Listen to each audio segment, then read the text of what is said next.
चार वेद हैं। पहले 3 ही वेद थे, उनको एक फिर अलग करके अथर्ववेद बनाया गया। ऋग, यजु, साम और अथर्व।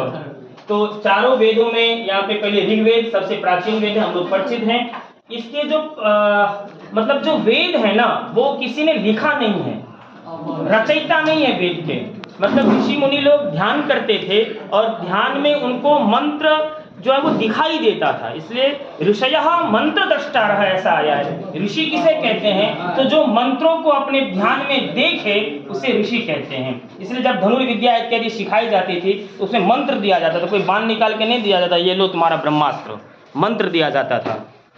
तो इसके जो मंत्र दृष्टा हैं वो कौन है? तो अग्नि ऋषि इसके मंत्र दृष्टा हैं। और ऋग्वेद का जो प्रतिपाद्य विषय है वो विषय ज्ञान है। और इसका जो उपनिषद है वो बहुत से उपनिषद है, यद्यपि हमने एक एक उपनिषद लिया है। तो ऐतरेय इसका उपनिषद है और सांख्यायन इसका ब्राह्मण है। और इसका जो उपवेद है वो आयुर्वेद इसका उपवेद है ऋग्वेद का। उसके बाद आता है यजुर्वेद। यजुर्वेद के जो मंत्र दृष्टा है वो है वायु ऋषि।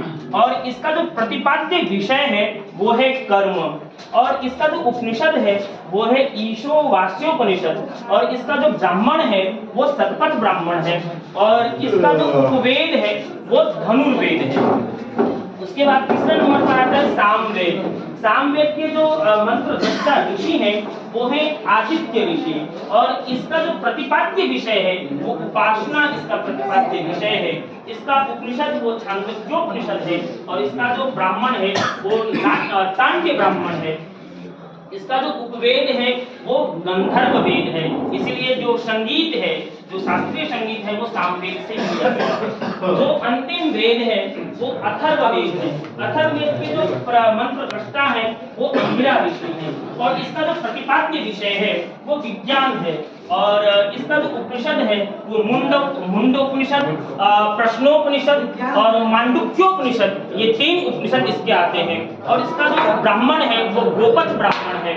और इसका जो प्रतिपाद्य विषय है वो शिल्प शास्त्र इसका प्रतिपाद्य विषय है। वैसे भी जितने भी जादू टोना ये सब जो भी आता है वो भी अथर्ववेद के अंतर्गत ही आता है। ये जादू टोना तंत्र शास्त्र जो हमारे भारत में है, हमारे सनातन धर्म में है, वो भी अथर्ववेद के अंतर्गत ही आते हैं। और इसमें जो बनाए हैं हमारे योग माया मैम है और नेहा मैम है, साफिया मैम